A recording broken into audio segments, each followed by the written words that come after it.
Agosto de 2013. Un incendio declarado de nivel 1 afectaba a varios núcleos urbanos de Ribeira, a autovía do Barbanza e tamén o polígono industrial de Xarás e as proximidades do hospital.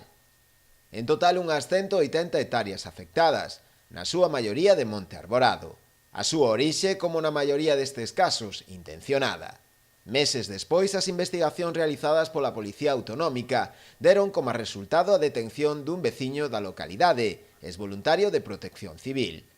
Agora, a sección sexta da Audiencia Provincial da Coruña, con sede en Santiago, condena-o a 4 anos de cárcere, ao ver probada a súa autoría do incendio. Sostén que o condenado provocou voluntariamente polo menos 2 focos de lume prácticamente simultáneos nas proximidades a 2 núcleos de poboación.